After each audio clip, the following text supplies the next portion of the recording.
live, Chair. Well, welcome members and visitors, viewers to this meeting of the Community and Environment Committee. We'll start off with apology first, please, Angela.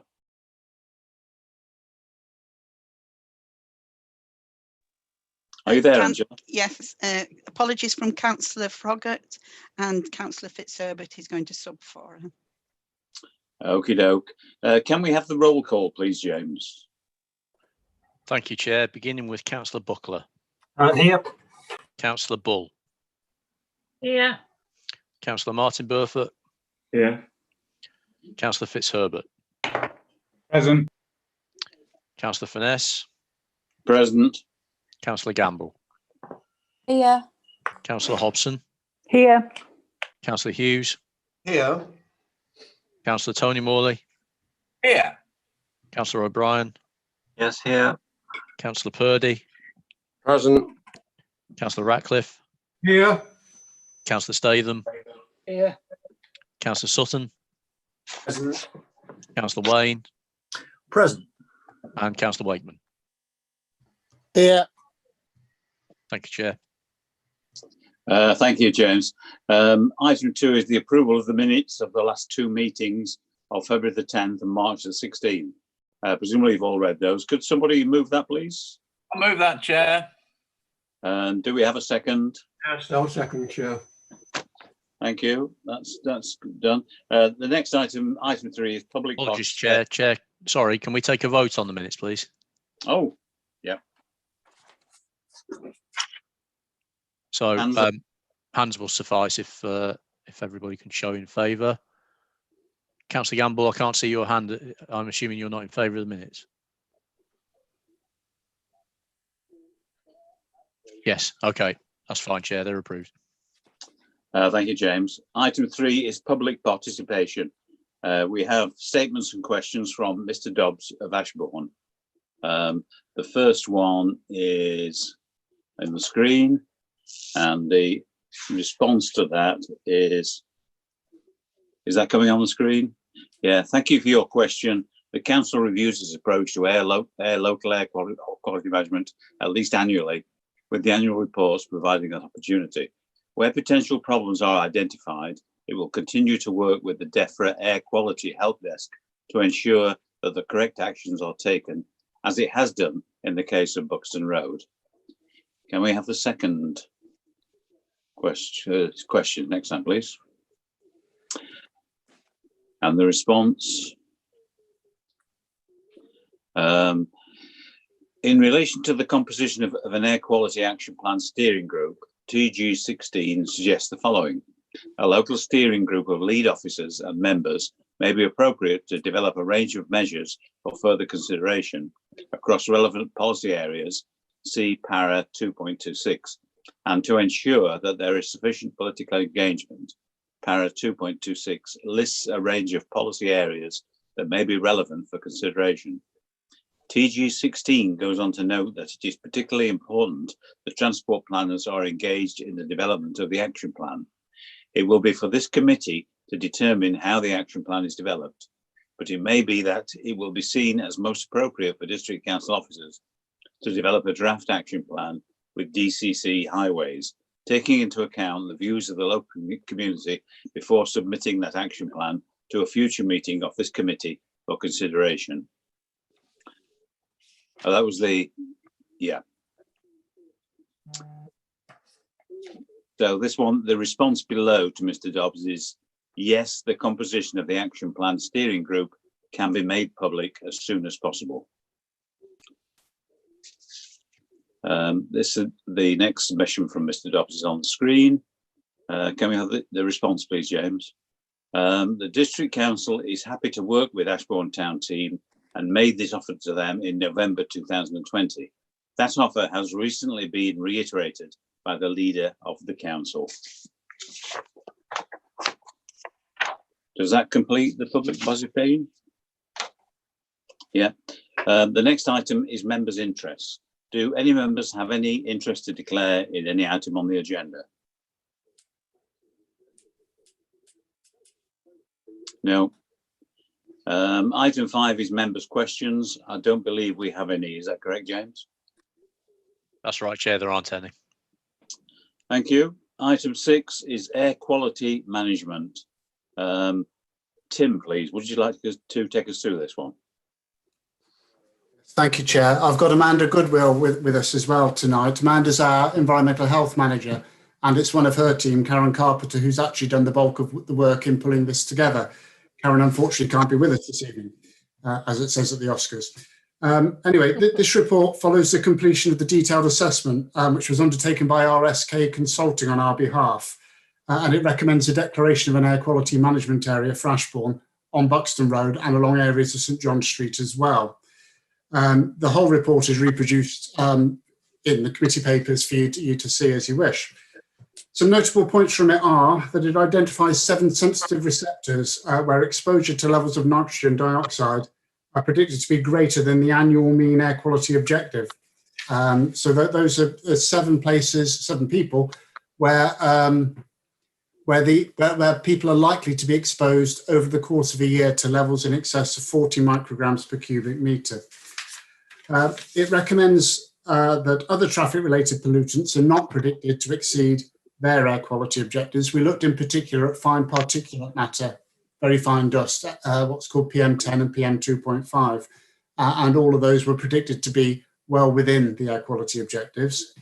It goes on to recommend that an air quality management area be declared in relation to nitrogen dioxide along Buxton Road from the junction with Windmill Lane and North Avenue to St John Street, and on St John Street from number 22 to the junction with Cockayne Avenue. And that's what we are proposing, we're recommending to you tonight. You'll notice that in Appendix 2, there is a draft order which doesn't yet include the map. The map wasn't available from our technical team before drafting this report, but that would obviously be inserted in there. Assuming that the declaration of an air quality management area is approved, the next step will be for us to start conversations with Derbyshire County Council's highways team. It's county highways who will be responsible for almost all of the actions that are likely to arise from an action plan in order to reduce levels of air pollutants in this area. Officers expect to start those discussions next week and to provide progress reports at regular intervals to this committee. In doing so, as it said in answer to Mr. Dobbs' question, they hope to engage with Ashbourne Town team, who have previously offered their local knowledge for this purpose. The reports there in full, the consultant's reports there in full, and happy to answer any questions that members might have, although I may have to defer to Amanda's superior knowledge. Thank you, Tim. Councillor Morley. Councillor Morley. Thank you, Chair. But I spent a lot of time with the report, and I would like to get a motion on the table, notwithstanding there might be some technical questions to answer. So I'm moving, if I may. Thanks, Chair. Thank you. Councillor Bull.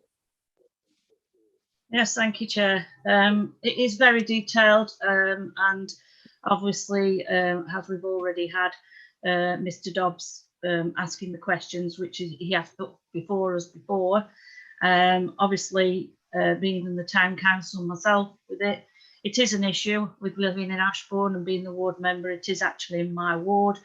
It has been quite an issue, and I do feel that we are getting there, but this is just to state and put the state of the air quality is in need of being dealt with, but it's how we actually deal with it. And I really do want to make sure that we can move forward with this as soon as possible and engage everybody that needs to be involved with it, i.e. be the town team, be the Ashbourne Town Council and the likes, and not in the knowledge that we can work together to get something done to take away this issue sooner rather than later. Obviously, everybody will say, oh, the biggest thing will be the bypass. But I think there are other things that can be done because the bypass is long way down. And it'd be interesting just to know what technical things can be done and achieved in a short period of time. And I wondered if Tim has got any answers on that one. Thank you. Tim? Thank you, Chair. Well, I don't have an answer to that, but that's the purpose of drawing up the action plan, really, to engage with those experts at the County Council in their highways and traffic teams, and to ensure that all steps that can be taken that are likely to have a positive effect are taken. And that's what we'll be presenting back to committee in due course. But you're quite right, Constable, that's exactly what we need to do. Councillor Ratcliffe. Thank you, Chair. A general question and then perhaps two more specific ones on the report that is before us. I think it's an extremely, shall I say, commendable response that Tim has put together. It's not before time, but I don't think it's through any, shall I say, dilatory action on Tim's behalf. He's been taking it in a very considered manner, and obviously because of the nature of these plans and management areas, it's had to be well thought out. I commend Mr. Dobbs too for his persistence. I think he's been coming to us for perhaps close on 3 years with these concerns. Now, this is really the subject of my general question. I don't believe that Ashbourne is alone in its town centre concerns over air quality. There have been independent studies conducted in Wirksworth around the marketplace that have again shown persistent high levels of nitrous oxide. Could I ask Tim generally whether there is a likelihood of the District Council carrying out assessments in other Dales town centres, and given the results of those, would we again be prepared to move to air quality management areas in those town centres too? So that's a general one to begin with, Tim. Shall I answer that now, Chair? Is that okay? Please. But the council already does carry out monitoring in quite a lot of other locations. As you know, members are due a workshop on air quality on the 4th of May. I know that's only shortly before the elections, but that's when the workshop's due. And although this report tonight is about the specific area of Ashbourne, at that workshop we will present information about all the areas where we monitor at the moment. That all those details are already in the air quality reports that are published annually. And we have a new website, a web page going live, which gives the most up-to-date readings that we take on a month-by-month basis as well. So those levels are available. If there has been an independent study done in Wirksworth or anywhere else, I'm sure the team would be very interested in looking at those results if they could be made available, and we take those into account. Certainly, if levels of nitrogen dioxide or any other of the specified pollutants are found in any area in Derbyshire Dales, then officers will look to declare an air quality management area through this committee as quickly as they possibly can. Yeah. We believe that the situation in Ashbourne is, well, it's certainly the worst that we know of in the Derbyshire Dales. Thank you, Tim. Right, the more specific one then, in terms of putting the action plan together, is it envisaged that external help, and I don't mean liaison with, I don't know, Ashbourne Town Council or whoever, but consultants, paid consultants, might be required, and has financial resources been assessed? At this stage, Chair, it's not expected we'd need to use external consultants. There's a lot of expertise at Derbyshire County Council Highways for us to draw upon in this respect. There are a number of other air quality management areas in the county that have been declared where the County Council have used their expertise to help devise action plans, and we'll be drawing upon that. It's not expected we'd need external consultants.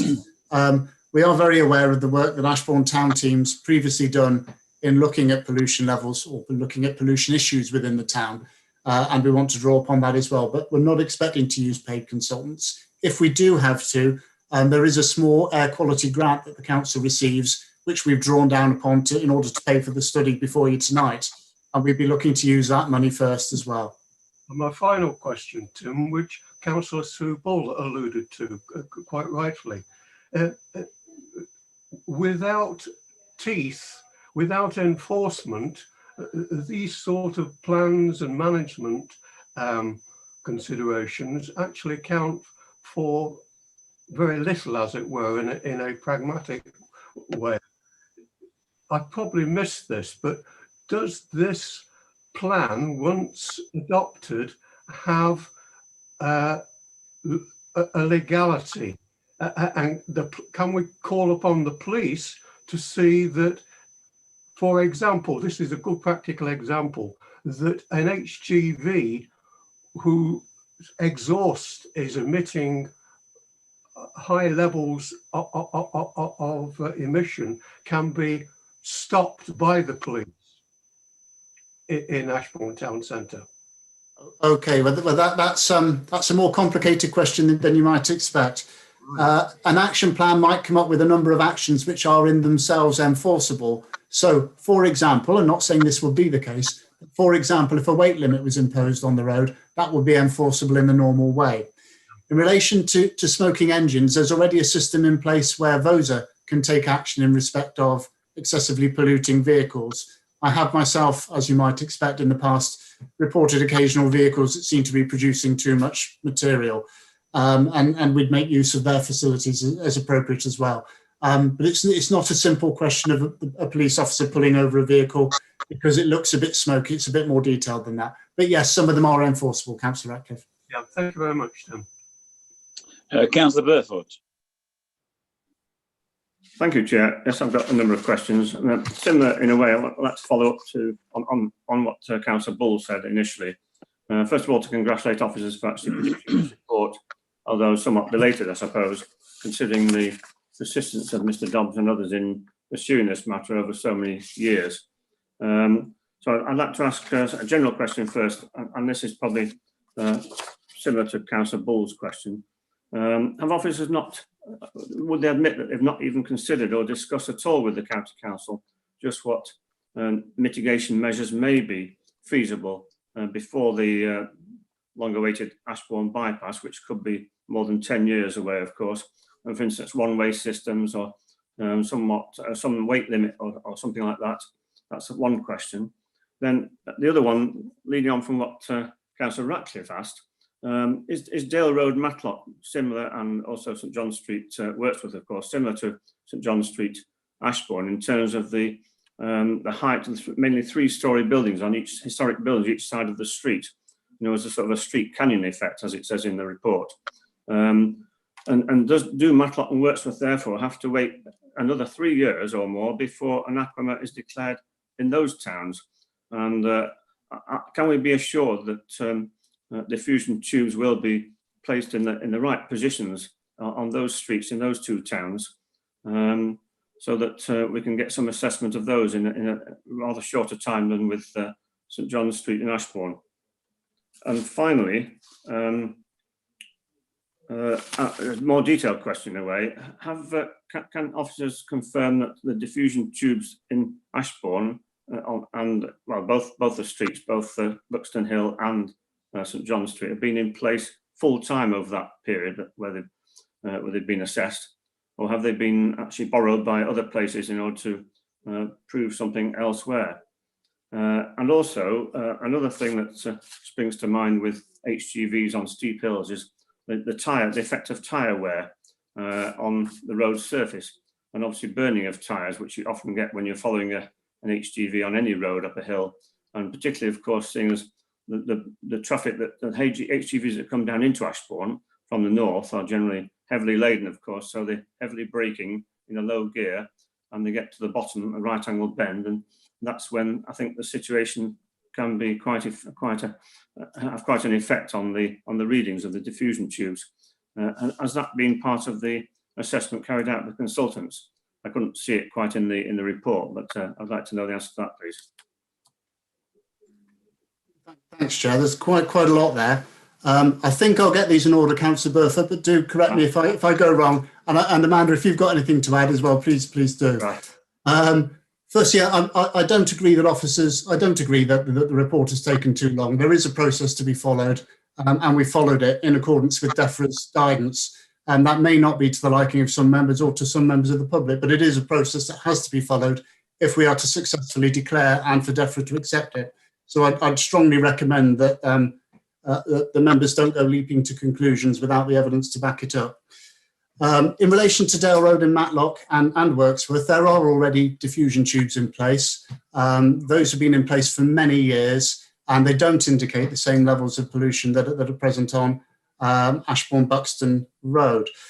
Although some of the conditions that relate to Ashbourne also relate to Matlock and to Wirksworth and to other areas of the district, the combination of issues on Buxton Road in relation to the numbers of vehicles, the weight of the vehicles, the fact there's such a high preponderance of heavy goods vehicles, the stopping and starting on the narrow roads, the steep gradient of the road, all combines to create a greater effect, it's believed, than elsewhere. Having said which, if monitoring in any area of the district indicates that there's a problem, then we will of course follow that through.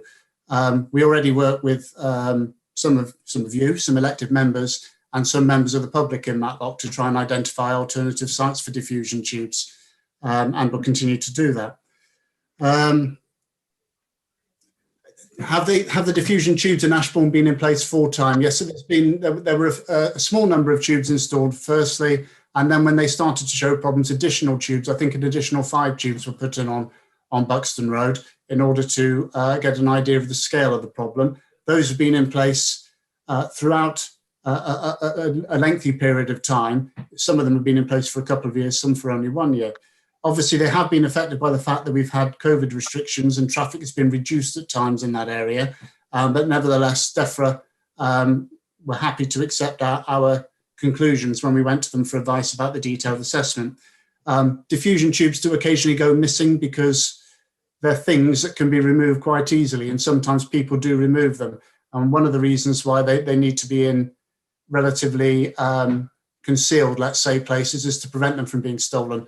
They're no good to anybody, but it's just a bit of mischief that sometimes happens, unfortunately. And in relation to tyre wear on HGVs, one of the reasons we looked in particular at the fine particulate matter was to see if there was any issue with tyre degradation. And we're pleased to say that the modelling done by RSK indicates that is unlikely to have been the case. The margins of error, I mean, they're roughly about 1/3 of the air quality objective, the levels that they predict. So that the difference is so great between the levels predicted and the air quality objective that it's considered that there is no risk of fine particulate matter exceeding the air quality objectives in those areas. Having said which, any actions that we take to reduce nitrogen dioxide will also have a positive effect on any fine particulate matter in the air as well. I think that's everything, Councillor Burfoot, but do correct me if I'm wrong. I suppose the thing that hasn't been answered is the question about the prior discussion, any discussion with the County Council highways officers prior to the action plan. I'd have thought something, I mean, what is the evidence elsewhere? There must be actions taken elsewhere in other towns that have actually declared an aqua, I mean, even and considering an action plan. I do beg your pardon. I did miss that. That was your first question. I have got a note for it, but I missed it. Sorry. No. Yeah, I mean, officers have obviously had informal, if you like, discussions with colleagues at the county. We've been talking, and Karen's been talking in a great deal of detail with colleagues at the county about traffic numbers, about preparing for the detailed assessment, about what's going on. So none of this will come as any surprise to our colleagues up there. But that's not to say they've come up with a whole list of solutions as of yet. We'll obviously work that up in a very formal way as quickly as we can. Right, thank you. The only other thing I wanted to ask was, or follow up on, can Matlock and Wirksworth ward members be assured that officers will discuss in some detail the locations chosen for the placing of diffusion tubes in both Dale Road and also John Street in Wirksworth? I think we do have probably local knowledge which we'd like to probably share with officers if we know how many tubes there are to be available, if you like. I know that already happens with certainly a member of the public and a Matlock Town Council member in Matlock. I'm not so sure it happens in Wirksworth, but we're happy to talk to anybody about that. Right. But would also ask those people to bear in mind that the officers dealing with it are quite expert in what they do, and also have, there will be practical reasons for their suggestions. Right. Okay. Thank you. Councillor Hughes. Thank you, Chair. Chair, I have two questions for Tim Braun about the going forward from here, and then I'd like to just ask a further question on a more general question, if I may. In terms of the going forward from here with this particular with the action plan, I'm just a little concerned that the resources in the environmental health team are quite limited, and this work, what will happen? What will the utilisation of that team be, and will it affect other excellent work the environmental health team already has to do? That's my first question. The second question is then about reporting on the action plan. I'm assuming that that will happen this financial year, so before the end of this financial year. Can I ask that the action plan considers actions that can be taken in the near future, and by the near future I'm thinking of up to 2025, rather than to avoid the potential for the longer term actions, for example, which may affect this, but there's no budget for that at the moment, and therefore it's unlikely to happen in the short term. And in that respect, perhaps it's actions that Derbyshire County Council and Derbyshire Dales can take independent of central government as well. So can I ask that the action plan considers actions that Derbyshire Dales and Derbyshire County Council can take, rather than necessarily calling on government, and can do in the next 3 or 4 years? Those are my specific questions.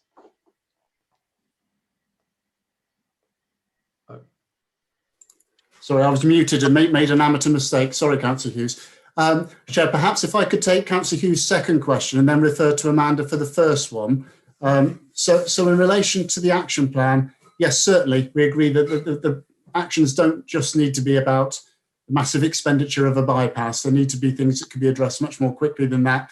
And there may be things in there that both ourselves and Derbyshire County Council can do, either separately or together. And yes, we'd very much want to see that in an action plan. So yes, very much. Your first part was about resources and environmental health, and I must defer to Amanda there because that is her team. So Amanda, can I bring you in? Yeah, it was just in terms of the action plan as well. I mean, members to be aware that it is an organic document. It isn't just a one hit at it, and it can't change. It is something that will evolve over time. So that's something to keep in the back of your mind. And also in terms of the draft action plan, we do need to submit that document to DEFRA, and they need to be happy with the content of that. So it will have to have a scheme of measures within it. So it's not just looking at the end game in terms of what might or might not happen within Ashbourne in terms of a bypass, but some of the other softer measures as well. So it is an organic document. It will change over time and be reviewed in terms of its sort of efficacy. In terms of resources, yes, we have a finite resource in environmental health, but again, it's one of those situations which we will have to see how this activity develops and how much of a demand that has on the team in terms of that. We have some flexibility in terms of who is involved in that process, but again, that is something that we'll have to keep a watching brief on. As Tim's already reiterated, we're already engaging with the County Council, and they've been integral to the process of actually giving data and information to RSK for this report. So it isn't a surprise to them that it's coming. I think we just have to keep a bit of a watching brief on that, and again report back on those matters as things start to flesh out. Okay, thank you very much for those comprehensive answers. My last question is a very general question, similar to the ones that Mike Radcliffe and Martin Burfoot have already made. There are a number of environmental issues in Derbyshire Dales. One is the noise from motorcycles, particularly in Masson and potentially along Dale Road and into Matlock as well, and in Wirksworth. And the other area where I know that there are great difficulties in terms of enforcement, because council powers don't really extend that far, is in solid fuel burning and the smoke, which particularly happens in the valley, the towns that are in the valleys in Derbyshire, actually in the Dales, in Derbyshire Dales, where the wind can't blow the smoke away.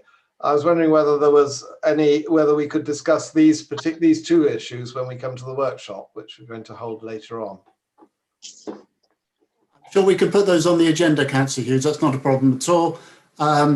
Just so as you know, the issue of noise from motorcycles is one that comes up from time to time, and the District Council has no enforcement power in that area whatsoever. The only enforcement power is available to the police. They don't like that, but it is true. Okay, thank you. Thank you very much. Councillor Gamble. Oh, thank you, Chair. My question really was more, as we're going forward, sort of what the relationship between our environmental health department and the county highways is going to be. I suppose in terms of how much we're going to be able to set the agenda, or how much highways will set the agenda, and who will have ultimate authority for what this action plan is and determines it. So I'm thinking about the thing that other people have brought up, these softer measures. How much voice will we have to sort of get highways in touch with this Ashbourne group? I was thinking, particularly when I was looking at the report, I know one of the things that came up in their thing was doing a one-way system down Buxton Road, and certainly looking at the tubes down there and that 34 tube, the first thing that hits you thinking that is big HGV is going uphill. Will we be able to feed into that, and will we be able to, how much of the agenda do you think we'll be able to set with highways? Thanks, Councillor Gamble. That's quite a hard question to answer. County have cooperated with other authorities in relation to air quality management area, and there's no reason to believe that they won't be equally as cooperative with us. But as Amanda said,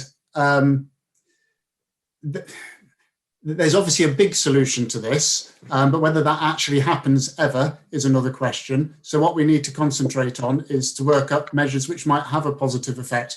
I don't think we can say what those will be at this stage, because that's the whole purpose of developing the action plan. I'd like to think that will be very much a partnership rather than us telling the county what to do or them telling us what to do. We do work quite well together with them on this, and as Amanda mentioned, officers have already been working with them on the development of the detailed assessment. So I'm fully expecting cooperation. I don't know if you've got anything to add to that, Amanda.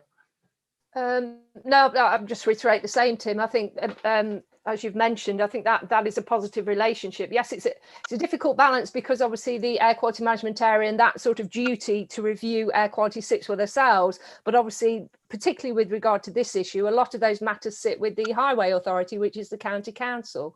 But if we look across the county, there are other areas where they have worked very positively, and there's no reason why we shouldn't expect the same. And also there will be a suite of measures which may well sit very well within Ashbourne in terms of those softer measures that are effective elsewhere.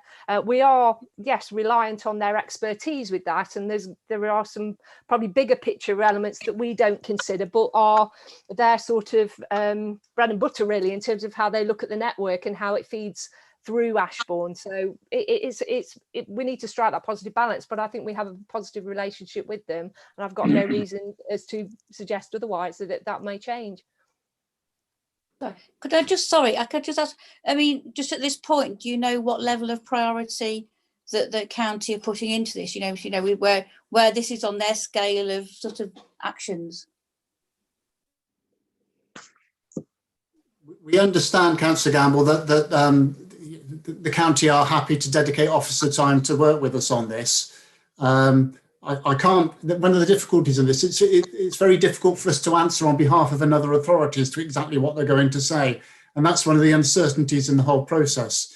I answered a question from one of your colleagues on this committee earlier today, and it is an oddity of the system that the responsibility, the duty to declare the air quality management area and develop the action plan sits with us, and yet the responsibility for so many of the actions when the pollution is due to traffic sits with the county council. It's just an oddity. All we can say is we know that they have worked very, very well with our neighbouring authorities on a number of issues relating to air pollution, and see no reason why they shouldn't do exactly the same with us. Councillor Wayne. Thank you, Chair. I'd just like to reiterate about thanking Mr. Dobbs on this matter, because, and I take what Mr. Braund says about it, in the belief that he's acted, or the district council have acted expeditiously. But if I was a resident of of Ashbourne, looking at this, I would think that 3 to 3.5 years to resolve, or not even to resolve, to move an issue forward is an unacceptable amount of time. And I'd like to know, as a district council, what we can learn and what input we can give to other organisations to make sure that it doesn't take as long next time, because there will be a next time. That's the first question I would like to ask, is what we have learned and what we can do. The second one relates to the so-called soft measures, because I think this is an issue for Ashbourne residents and the district council, and we're reliant on the Derbyshire County Council playing ball on this and doing what they should be doing. And it should be dealt with primarily as a social issue, a community issue that's having a detrimental effect on Ashbourne, and no other reason should be put forward. The issue about the bypass, it may be years off, and it's really vitally important that we make sure the county council do as much as they can possibly do to try and mitigate and find out the reasons. We've all got ideas that it may be HGVs. So I would like an understanding of that. And the final thing that I'd like to bring up is one of, throughout the district council, we've got to be smarter, in my opinion, and we've got to be more proactive rather than reactive in how we deploy these monitoring devices. Obviously, Ashbourne is going to have some quite large development, already has. Wirksworth's going to have some, and Matlock has got quite a large development coming forth. Now, with that comes large increases in heavy goods vehicle traffic, and with that also comes increased noxious gas. So I would like to see more proactive, and I'd like Mr. Braun to give an undertaking that when a development is planned and authorised, that we have a benchmark figure prior to any sort of interaction on a site, and that is monitored regularly, and at the first instance, when or if the actual increases are noticed, action is taken. Can you give that assurance, please? Thank you. Okay, we're taking those questions in order. What can we learn from this? Well, as I said earlier, this whole exercise has been undertaken in regular correspondence with DEFRA's Air Quality Help Desk. They will not accept an air quality management error declared on 3 months' worth of data, which is one of the things that's been suggested. There is a process to be followed. And what I would suggest should be learned is that that process has to be followed in order for a legal declaration to be made. That may not be to the liking of all members or to all members of the public, but nevertheless, it is the way things work. Otherwise, we risk getting to this stage and DEFRA refusing to accept the air quality management area and having to go back and do the work again. In relation to soft measures, yes, quite agree. The bypass, officers at Derbyshire Dales believe that the bypass shouldn't be used as a reason to not do anything else. There should be measures taken to reduce air pollution much more quickly than that, and that's what we'll look to work up with the highways team at the county council.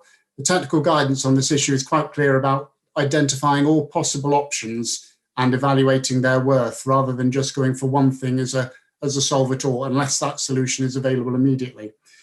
In relation to developments, well, we already measure air quality in areas around the district, and those sites, those sites have been used for many years now, been used for some 20 years.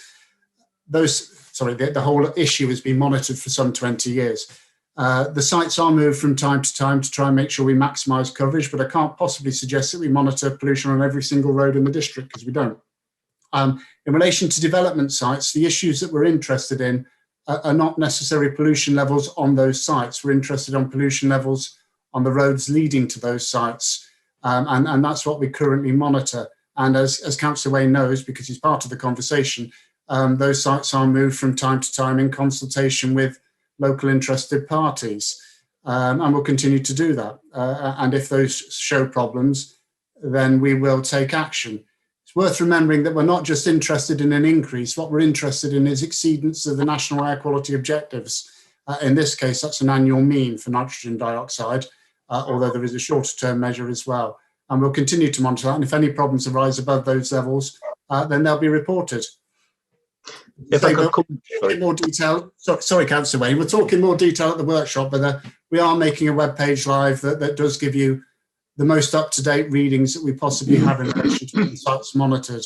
And all those sites are detailed in the air quality reports that we produce annually as well. If I Sorry, may, Councillor Wayne, over to you. Yeah. If that's okay, Chair, if I may just come back briefly. I don't mean to monitor the air quality within the site. A case in point would be steep hills, say Chesterfield Road at Matlock, going through past Highfield School, where children are walking to and from school, and you've got an increase in 50 HGV journeys to facilitate the building of a new development. I would expect this council to be proactive and install, to get a benchmark figure, install those monitoring devices and regularly monitor them for the health and well-being of the community and the school children that are going. Is that unreasonable? That's not unreasonable at all. And if that's something that the local community wishes to have as part of that conversation, then I'm sure we'll listen to it. I know that there has been a monitoring site on Chesterfield Road. And again, you know, if that proves to be an unsuitable site, we'll look for someone else in that area as well. So that can all be done. We're happy to have those conversations. Thank you very much. And thank you for answering the questions earlier on. Cheers. Councillor Purdy. Thank you, Chair. If you bear with me, I've made a number of points that have been raised. First of all, I'd like to ask members to be more considerate to our officers, and if they've got any complaints, get the evidence behind before you slag them off. This has been done properly. It's been done through DEFRA and it's the right approach. I see no fault with what our authority has done. So that's the first issue. If I can take you back to when I raised a meeting with Ashbourne people, traders, as a result of their complaints against car parking charges, it raised a number of issues, and I'm grateful to Anne Wright in particular, and now the members of their town team for what they've done to date, and they're doing an excellent job. And as part and parcel of that, several weeks ago, they submitted a traffic mitigation survey report, which they'd commissioned, which was presented, obviously, first of all, to County Council, which is their responsibility, but obviously copied into us. As a result of that, I had conversations with Councillor Simon Spencer, and as a result of the very recent presentation by Ashbourne Town team on their ideas for a bid to the Levelling Up Fund, Councillor Spencer informed me that due to PERDA, he can't obviously get involved, but he has set upon a designated officer to start work on mitigation measures for Ashbourne. So work has already started, members, and I hope you'll take comfort from that. Councillor Ratcliffe raised the issue about ministry checks. Well, in the good old days in the police, we did regular checks on the roadside, traffic officers with ministry, especially looking for red diesel and so forth. I've seen no sign of these ministry checks now for a number of years. So I think that could be one of the action plans, Tim, that come out. I think it's important to say that this is 99% with the County Council Highways Department. And as I said, they've already started work on that. And I think that it's right that our officers have designated responsibility to work with them. And I have no qualms about what County Council officers will produce. They will work closely with us, as they always have done. Yes, it's right, Councillor Wayne, that we should check our public health. Of course, I can't argue with that at all. That's a good point. So I think that we should refute the myth that there's been a delay in this. There has not.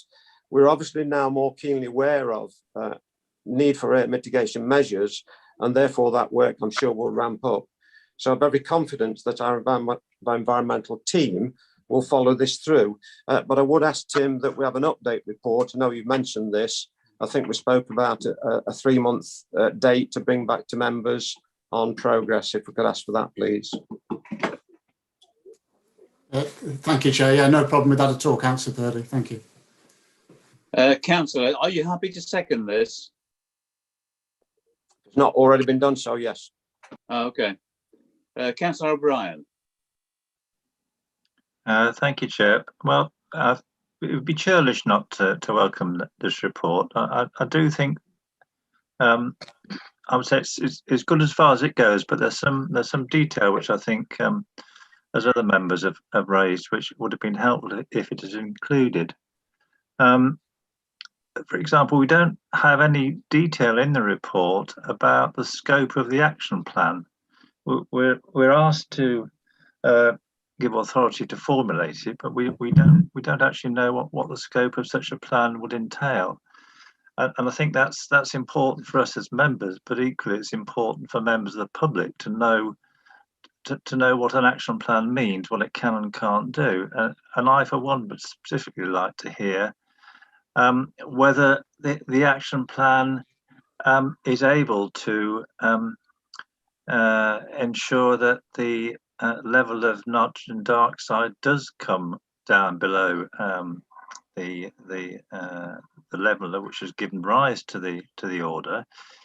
Is it able to be specific in its actions such that it will result in the level of nitrogen dioxide coming down to an acceptable level? To me, that's a fundamental concern of any action plan that delivers what we want it to do.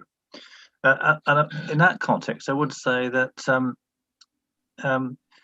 we've now effectively been told that we have a public health hazard in the centre of Ashbourne, and that to me means that it becomes a #1 priority.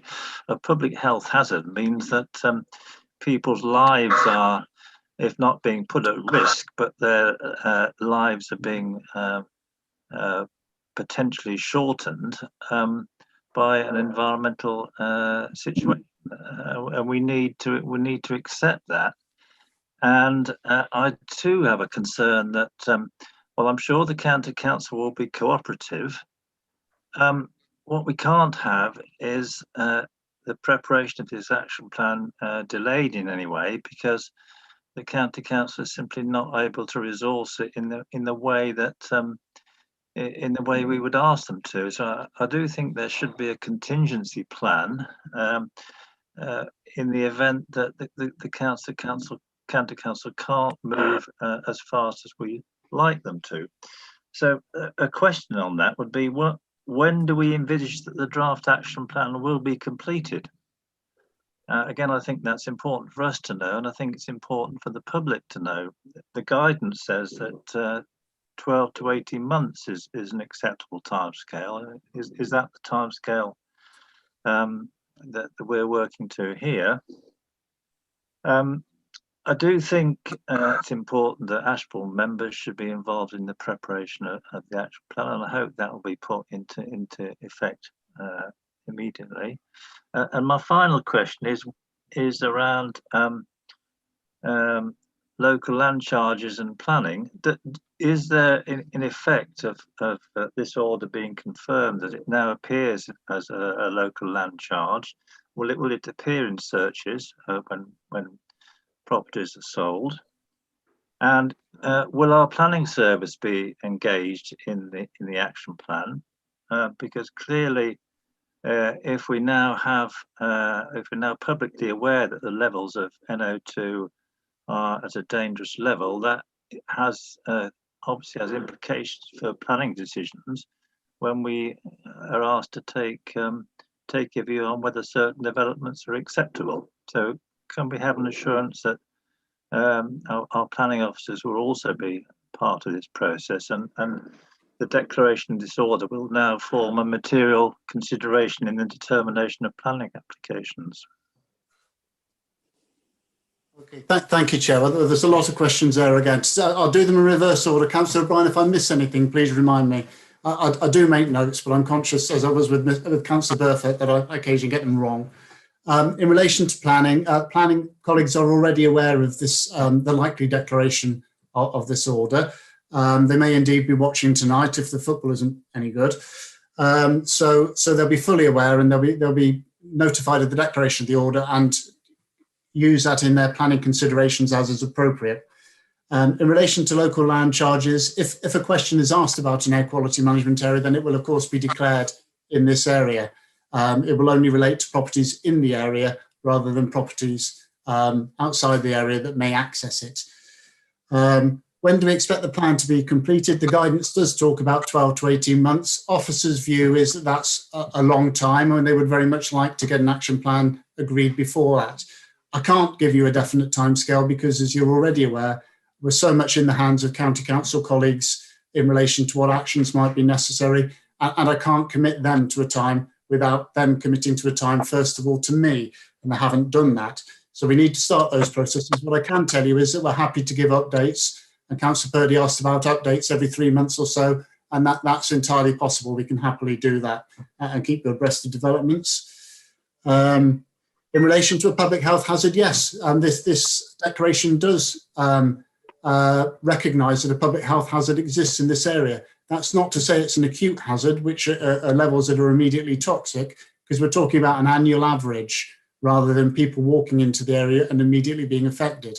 And there have been no exceedances of the shorter air quality objectives in this area. So that's something to take from it, but it would be wrong to admit that there isn't, or wrong not to recognise that there is a public health hazard in this area. That's the whole point of the air quality objectives.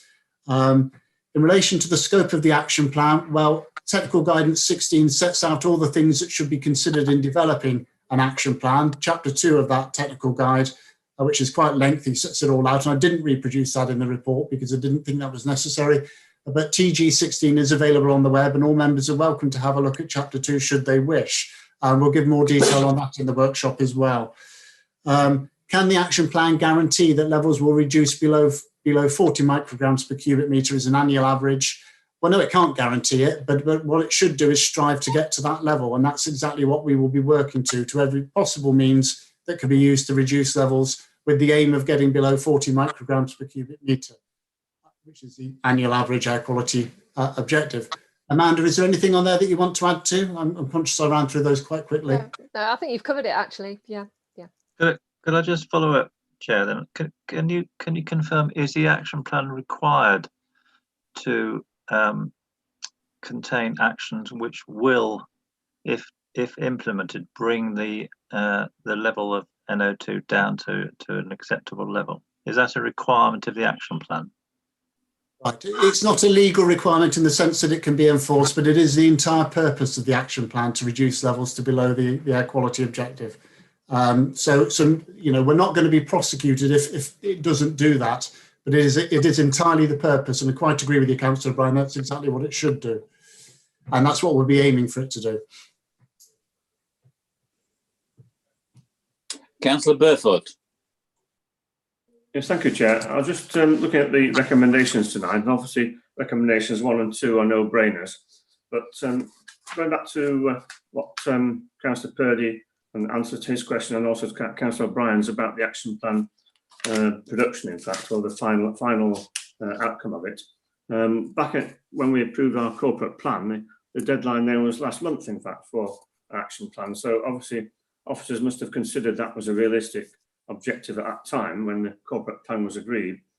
So I would think, and I agree with Councillor Purdy, if we can have updates every 3 months, presumably after 3 months of discussions, whatever, or 2 months, whatever it's going to be, depending on when they start to discuss this matter with the county council and others, other stakeholders, presumably there'll be some idea of a deadline, because if we don't have a deadline, it could go on for quite a long time, I guess, discussing this and any other options that might be put forward for mitigation. So I'd have thought it was reasonable to expect a deadline. I was going to suggest one for this motion for item 3, but obviously that sounds as if it's not particularly realistic. So can we be assured that the updates do include an expected deadline for production of this action plan, please? Yeah, thank you, Chair. Thank you, Councillor Burfoot. Yeah, that seems entirely sensible. Yeah, happily do that. Thank you. Councillor Purdy. Thank you, Chair. Thank you for letting me come back. I just want to show members that we're obviously looking at this as a very serious issue. And with the ongoing talk with Ashbourne Town Council and Town Team for this past 2 years, you can rest assured that this will receive serious attention. Dependent on who gets back into authority at County Council, if the Conservative administration returns and if Councillor Spencer returns, I will be on his tail like a hot shot to make sure that things are done. But I think members have to be realistic. What we've discussed with Councillor Spencer over some time now is the option of putting a weight limit on Ashbourne. That's the most sensible, realistic piece of action. But as Councillor Spencer states quite clearly, what you're doing is shifting the issue. I insist that that issue has to be shifted, but members have to be aware that we could shift it somewhere else and create another problem. So I think until the time comes when HGVs are non-pollutants, then we continue to have a bit of a headache on this issue. Thanks, Chair. I have no other speakers. It has been moved and seconded. James, can we have the vote, please? Thank you, Chair. Beginning with Councillor Buckler. For. Councillor Bull. For. Councillor Martin Burfoot. For. Councillor Fitzherbert. For. Councillor Finesse. For. Councillor Gamble. For. Councillor Hobson. For. Councillor Hughes. For. Councillor Tony Morley. For. Councillor O'Brien. For. Councillor Purdy. For. Councillor Ratcliffe. For. Councillor Statham. For. Councillor Sutton. For. Councillor Wayne. For. And Councillor Wakeman. For. That's unanimous, Chair. Thanks, James. The next item is cemetery consecrations. Vicky, would you talk us through this, please? Thank you, Chair. I think the report is quite self-explanatory, but just to sort of give you a brief overview, Derbyshire Dales District Council is the burial authority for the district, and we're responsible to liaise with the Diocese of Derby for consecrations of new burial grounds. There's 3 cemeteries that are in the report for varying different reasons. Brassington is managed by the parish council, and an unfortunate situation where they thought an area of land had been consecrated hadn't been, so they've had that area blessed in anticipation of us arranging that consecration to take place.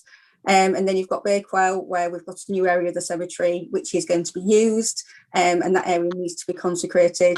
And then Steeple Arch in Wirksworth, which I think most members are aware, we've purchased a plot of land in recent years, and we're looking to extend that, and that work's likely to be finished by the end of July, and therefore that area also needs to be consecrated. So it kind of made sense to tie all those together at the same time. There are some time limitations with regards to the availability, but in terms of moving this forward, I just hope the recommendation would be approved. If anyone's got any questions. Councillor Ratcliffe. No questions, Chair, but I'd like to move that we accept the recommendations here, if you will allow me. Certainly, as someone who may have a future interest, of course, in one of the proposed expansions here. It's interesting, isn't it, that cemeteries still retain their purpose in that sense, as it were, given the increasing number of cremations that take place, or indeed perhaps of natural environmental burials that seem to be on the increase. But clearly there is a demand, and we're fulfilling that a very genuine purpose. There's nothing really I want to ask. It's laid out here, and thank you, Vicky, for your report. I move that we accept the recommendations. Councillor Wakeman. Yes, Chair, I'd like to say it's a good report, and I'll second it. Councillor Sutton. It's okay, Chair. I was more than happy to second that. Thank you. Okay, I've got no more speakers. It has been moved and seconded. Can we go to the vote, please, James? Thank you, Chair. Beginning with Councillor Buckler. For. Councillor Bull. For. Councillor Martin Burfoot. For. Councillor Fitzherbert. For. Councillor Finesse. For. Councillor Gamble. For. Councillor Hobson. For. Councillor Hughes. For. Councillor Tony Morley. For. Councillor O'Brien. For. Councillor Purdy. For. Councillor Ratcliffe. For. Councillor Statham. For. Councillor Sutton. For. Councillor Wayne. For. And Councillor Wakeman. For. That's unanimous, Chair.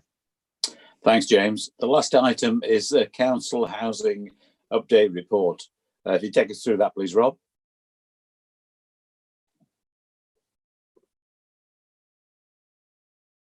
Are you there, Rob? Oh, thank you, Chair. Sorry, another error like Tim did earlier, not putting mute off. Apologies. Members recall at previous council meeting, I had brought a report on the council housing programme.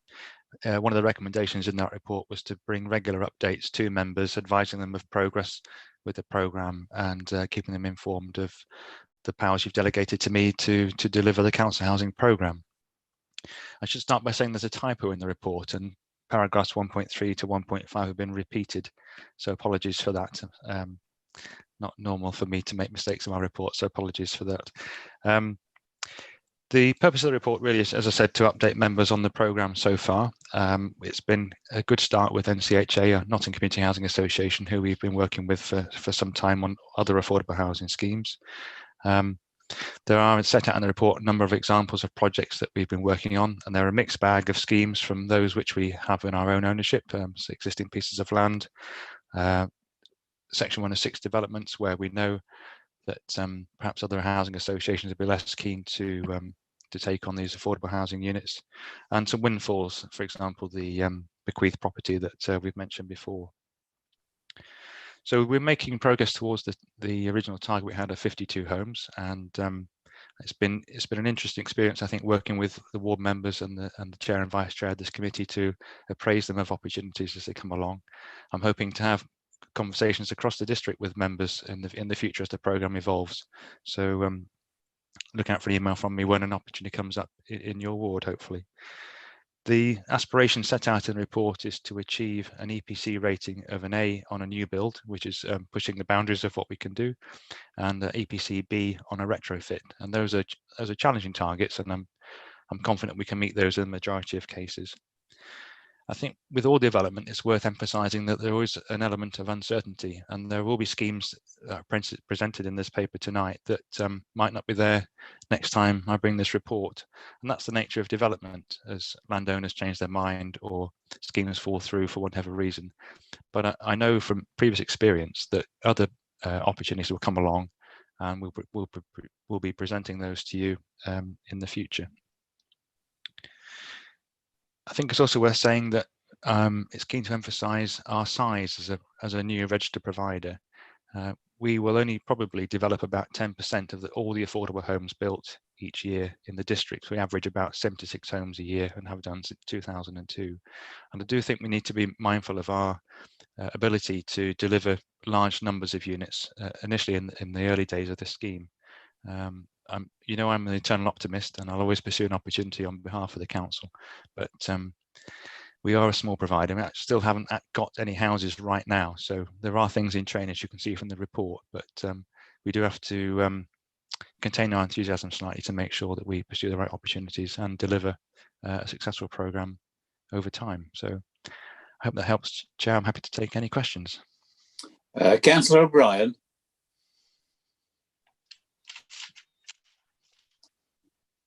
Councillor O'Brien. I have one question, but in asking the question, I'd like to move this excellent report. My question is around the acquisition of properties which are subject to the restrictive covenant on their resale, and associated with that the acquisition of right to buy properties.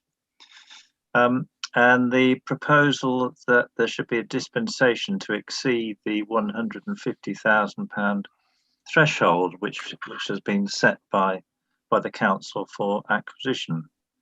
Now, I'm quite happy with the dispensation to exceed the threshold in particular circumstances. What I would say, though, is that if this dispensation is applied to these two particular sets of properties, I can see no reason why the dispensation shouldn't be applied across the board, because there will be other properties which will come on the market, opportunity properties that would come on the general market in excess of 150,000, where it may be quite appropriate for the council to seek to acquire in the same way as they're seeking to acquire these two specific categories. So what I would suggest, and hopefully other members would agree, that in agreeing the dispensation for these covenanted properties, we also give dispensation to officers in conjunction with ward members to look at the opportunity to purchase on the open market properties, particularly in areas of greatest housing need, affordable housing need, where these are in excess of the £150,000 threshold. So other members might like to comment on that, but as I said, I'd like to move the recommendations. Councillor Gamble. Yes, well, thank you to Peter. Sorry, to Councillor O'Brien. Yes, I would like to comment on that. And it really does come into yet again sort of asking this question about. I'd just like to ask Rob really what his plan is for the national park, because again this figure of 150. There's no way it's ever going to get you anything in the national park. And can I just ask a procedural question as well? I note that the report says to note the report. Are we making a decision actually on these covenanted properties tonight? And is Rob asking for an approval to go ahead with that, or is this just a report to note? And again, if I can ask you, how does, again, I've probably asked this before, but laudable aims as they are, how he envisages these are going to help the national park?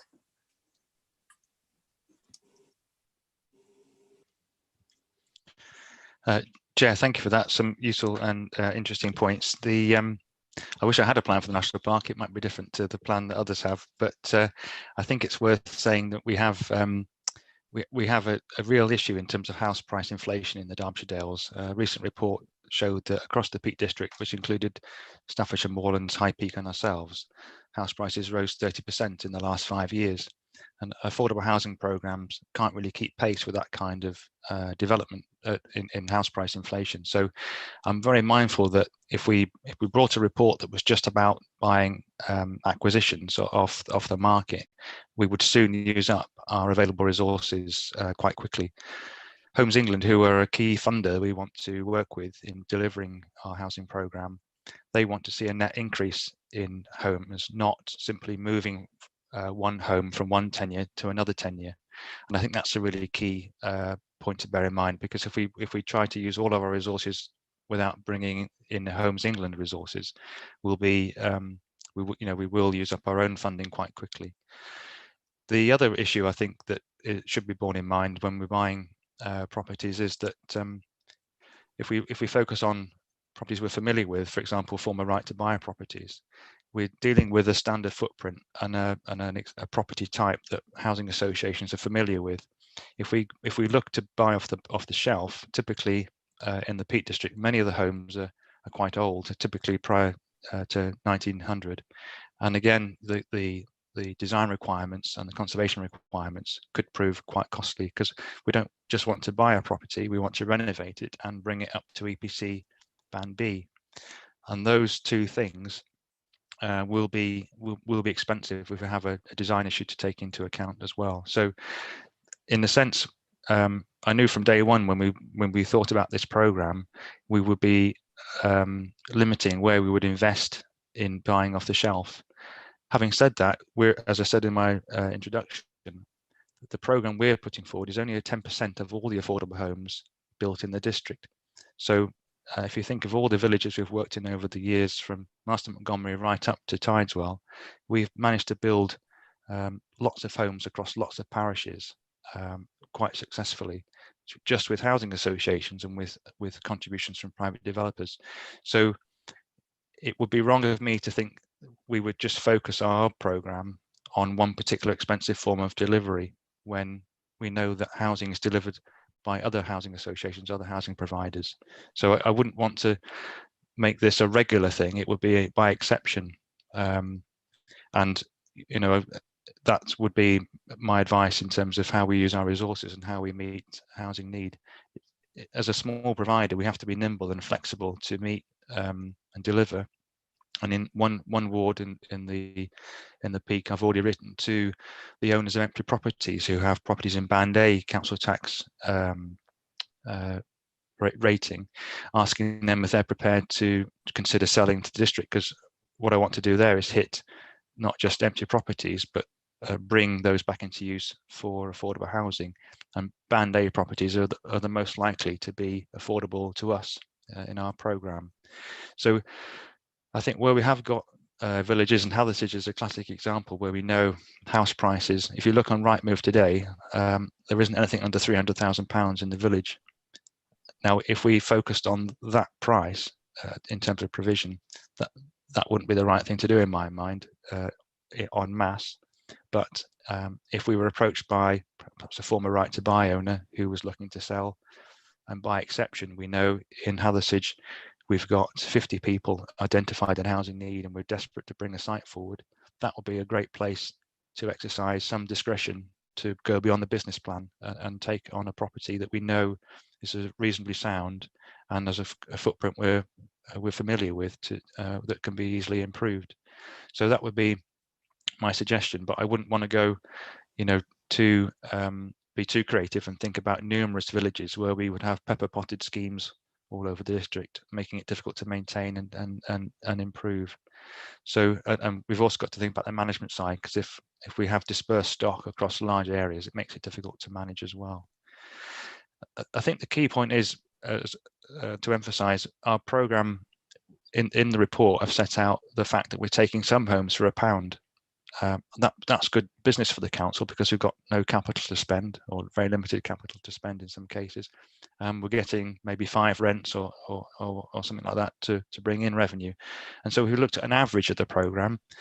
This is what housing associations do. You have some expensive schemes and you have some less affordable schemes, and it could be feasible to have a balanced programme where we may never break even on 1 or 2 units, but on larger schemes where we have no capital outlay and we've got the homes very cheaply, we would balance out that more expensive scheme.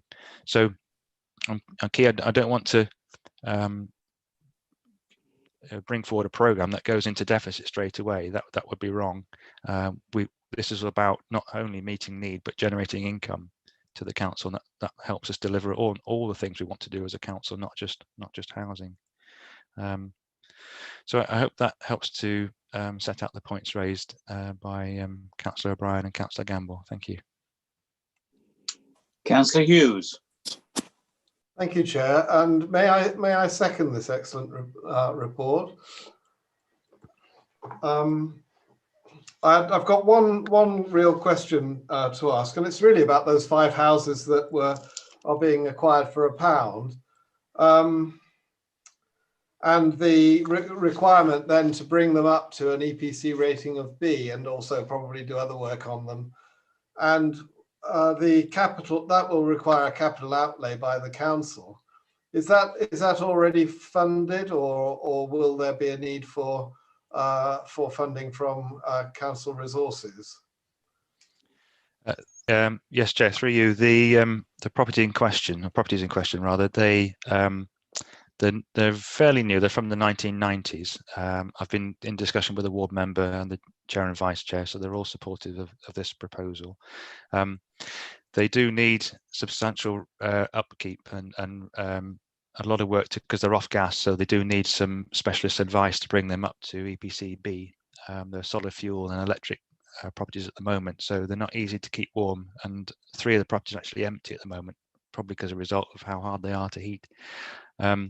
So we're really keen to take these properties on for £1, but I will be bringing a report back through the capital programme working group and corporate leadership team in front of members that will ask for funding to then renovate these 5 properties and bring them up to a fantastic standard, which we can do with the expert advice that we're going to receive as part of the scheme. Councillor Ratcliffe. Yes, thank you, Chair. I think housing it is always something that is at the forefront of all members' concerns, and we all of us, take housing development within our localities extremely seriously, and sometimes, of course, it leads us to make, shall we say, challenging questions to Tim, but I don't think any of us ever overlook the fact that this council's housing programme is absolutely outstanding, and our achievements in the past have won awards and are perhaps the unspoken envy of similar size and even larger size councils too. So I'll make that point because I think it should be made almost every time that we have these similar reports from Rob. I want to ask him just 2 questions, if I may. I note particularly the bullet points about needs-based housing and the fact that so many of the applicants on the register are single.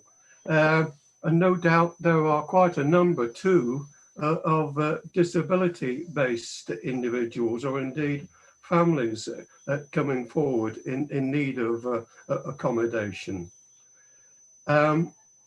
You say that developers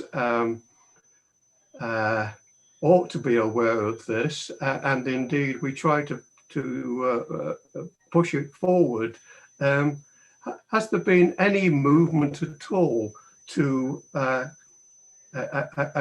greater diversity of housing, or is it still very much centred in the marketplace to as to what will sell, as it were?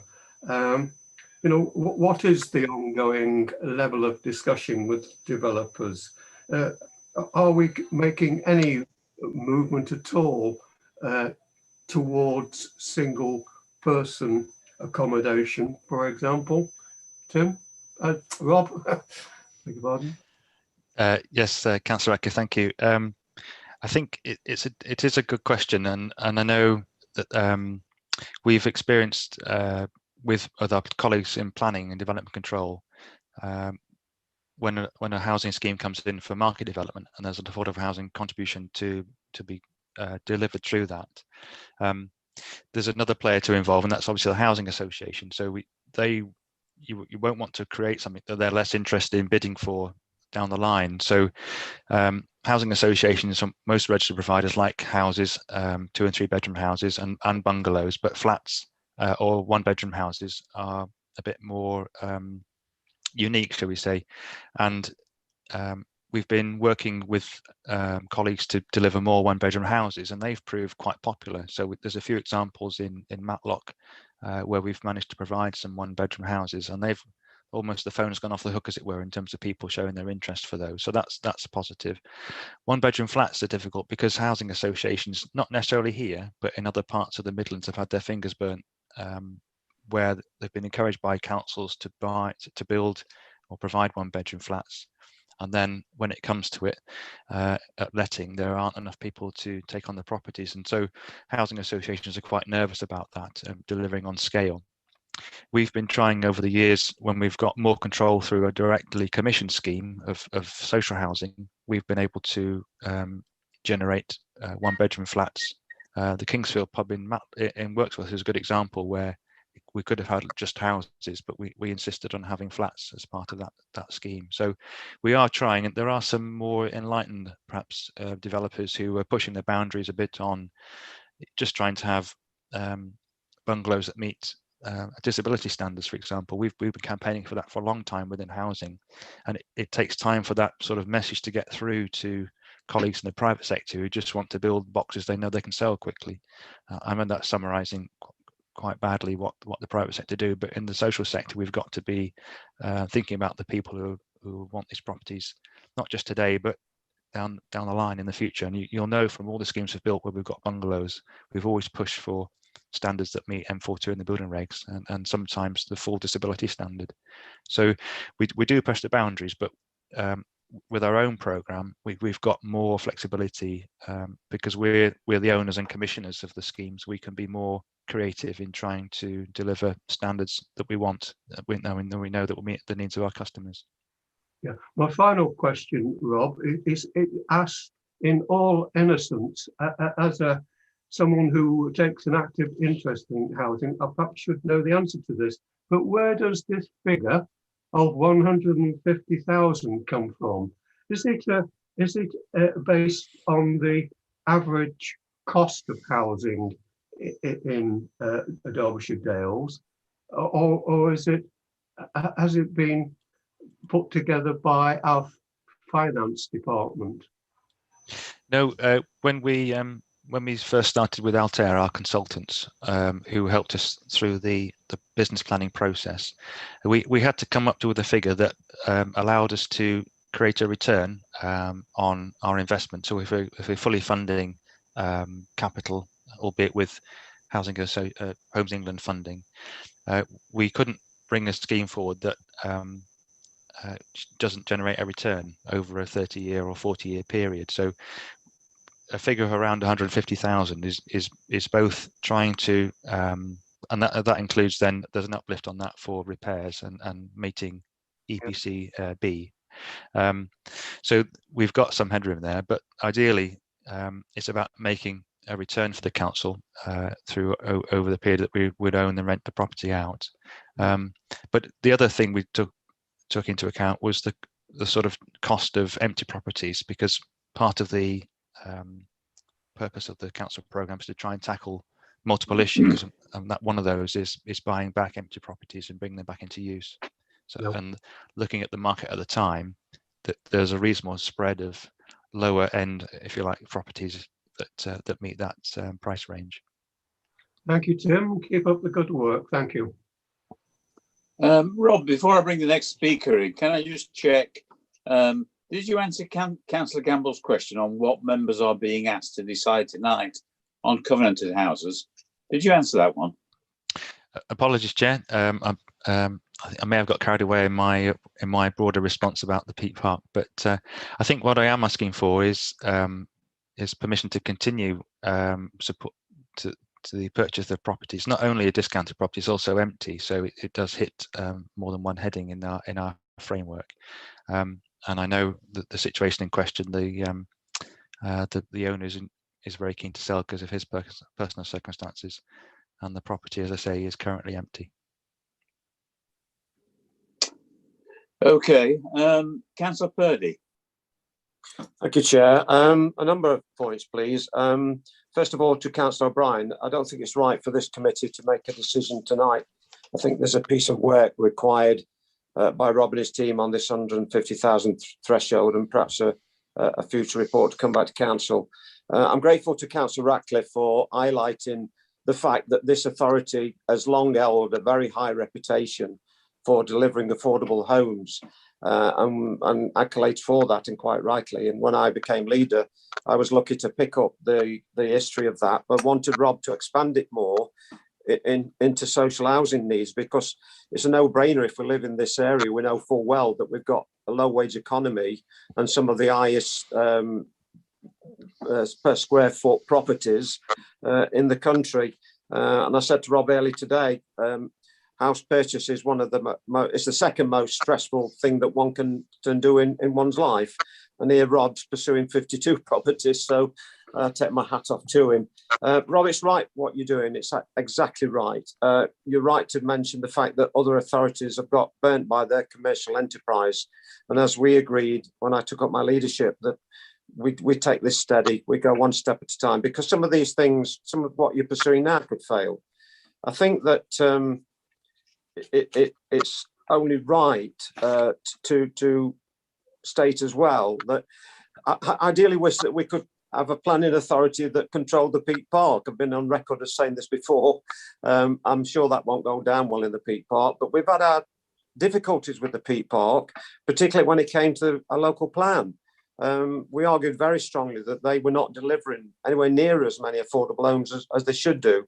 And we still argue that point, and we'll pick up that point again when we reconvene a meeting. I think it's in a couple of months' time we meet with Sarah and Andrew. So all we can do there with respect is keep the pressure on the Peak Park to deliver, because, you know, we're all very fortunate us sat here tonight. We're all in our own homes. And yet there are people out there that want to stop planning applications. They want to stop people getting their own homes. And I think we should be encouraging people to get their own property, to have their own key. And I think it's only right we should do that. Thank you, Chair. Councillor Hobson. Thank you, Chair. It's just a couple of comments, really. We're here tonight to note this report and to receive a regular update from Rob. You've only got to listen to him speak for a few minutes to hear the breadth and depth of his experience and commitment to council housing in our area. Rob, you're to be congratulated on your quick and nimble response and your prudent approach. And I'd like to thank you and all your team for all the hard work. Thank you. Councillor Burford. Thank you, Chair. Well, like other members, I'd like to endorse congratulations to and in fact applaud the efforts of Rob in this matter, and also his colleagues in the housing team in producing this excellent report. But what I wanted to focus on, obviously, I do welcome very, very strongly the proposed conversion, refurbishment, and of the station house in Matlock, because its condition is constantly declining. It's a very prominent site next to the station, of course, and also the proposal for Edgefield Road, both in my ward. But looking at paragraph 2.3, Rob and certainly Tim Braun, I don't know if Rob was with it, he probably was with us at the time. A few years ago, there was an excellent scheme on Dale Road called the HERS scheme, the Heritage Economic Regeneration Scheme, which I was part of as a town councillor at the time. And that did a lot of good work with external funding, of course, of converting upper floors above retail premises and commercial premises to residential use. That was an excellent scheme. So looking around town now, and of course we all see the decline, particularly in Ashbourne and Wirksworth and Matlock, of the retail trade because of the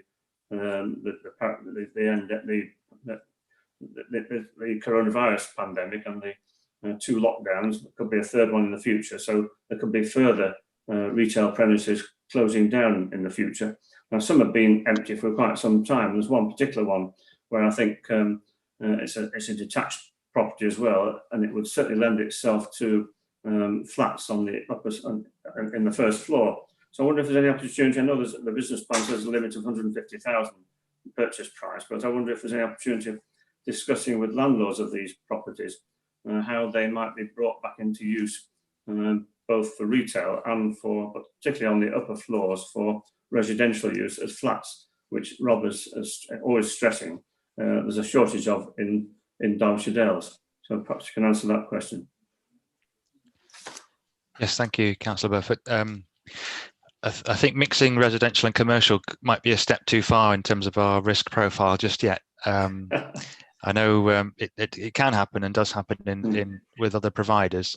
So I'd be a little bit nervous at the start, but where one of the things I have been doing is looking at empty flats on the empty homes list and from council tax, and I've been approaching owners of flats direct through that rather than at the moment go spend a bit more time, I think you're suggesting, with current owners who maybe have flats empty over shop. So I think as we grow into this and our risk appetite changes and we get asked to look at more opportunities, we can certainly look at that, because flats over shops is, I know Tim will agree, is a thing that we've been looking at for a long time, but empty property is always empty for a reason, and that's often quite complicated to unravel. But I do take on board what you're saying, and I'm sure in the future we can look at that. Thank you, Rob. I have no other speakers. It has been moved and seconded. Can we move to the vote, please, Jones? Chair, could I come back, please, as mover of the motion? Yes, that's fine. Yeah. Yeah. I just want to make three quick points. Firstly, I want to welcome Councillor Purdy's view that we should have a review of have a look at the £150,000 threshold. I think he's quite right there. What I would say is that I understand the reasons for it, but of course, £150,000 in one part of the district goes a long way. In other parts of the district, it unfortunately doesn't touch the issue. So I think there is a debate to be had on that subject. The second point I'd like to make is that Rob referred to one of the objectives of the programme is to produce a revenue stream for the council. What I would say is that we are a strategic housing authority. We aren't Derbyshire Dales PLC. So I do hope that producing revenue does not become the prime purpose of this programme, and as members and I'm sure as officers we bear in mind that the primary purpose, certainly for me, of this programme is to meet a housing need. Primary purpose is not to generate revenue. And thirdly, I would say that it's always clear for me from looking at reports on housing that these are complex issues, but they're issues of great interest, not just to members of this committee, but to members across the council. So I do hope that the two housing seminars, affordable housing seminars that are being programmed in for, in fact, were programmed in for last year, but which are still have not we're not been able to take place, that they do happen, and that will enable all members to have a good debate and discussion about these complex issues of affordable housing, and I do hope that they can take place sooner rather than later. Thank you for your time, Chair. Thank you, Councillor. Can I come in as seconder again? Just very briefly, I just wanted to ask Rob a question. Yeah. Taking on Martin Burfoot's point about flats over shops, there are also some local authority, but county council buildings used previously houses, used as offices, one partly used as a Midland bank, I think, and then became a county council building, and now I think empty. Could we look at those buildings as well from the county, and whether they have continued need to use those buildings, and could they be turned back into affordable properties? Thank you. That's all. Yes, thank you, Councillor Hughes. I think we're very keen to look at any form of empty property, but I'm mindful that commercial property prices can obviously exceed sometimes residential. So together with bringing an empty commercial property into accommodation use can be quite expensive. So there is the One Public Estate, which also looks at these things. That's a county-wide initiative funded by government to look at assets owned by the public sector to bring them forward for sharing of resources or to create value in other ways. So I'm always open to working with our colleagues at the County Council where we can provide affordable housing for sure. Chair, forgive me, may I just jump in, please? Yeah, that's okay, Councillor. My experience at Ashbourne, Councillor Hughes, was that I discovered their empty properties owned by the County Council, and I in fact got the County Council to assist the town team with getting keys. So if you know of any properties that are under the ownership of the County Council and you think there's a different need, I think we ought to pursue that. direct to their housing board, because the high street's got to change in the future. Thank you, Chair. Thank you. Is there anybody else who wishes to speak at this last moment? No? Okay. Can we move to the vote, please, James? Thank you, Chair. So beginning with Councillor Buckler. 4. Councillor Ball. 4. Councillor Martin Burfoot. 4. Councillor Fitzherbert. 4. Councillor Finesse. 4. Councillor Campbell. Abstain. Councillor Hobson. 4. Councillor Hughes. 4. Councillor Tony Morley. 4. Councillor O'Brien. 4. Councillor Purdy. 4. Councillor Ratcliffe. 4. Councillor Statham. 4. Councillor Sutton. 4. Councillor Wayne. 4. And Councillor Wake. 4. That's carried, Chair. Thank you, James. Well, that concludes the business for this meeting. I'd like to thank councillors for their attendance and participation, and for the viewers who've been along to see what's happening. I hope you found it interesting. Okay, that's it. Bye-bye. Bye. Good night. Good Night. Thank you. Thank you, Chair. night.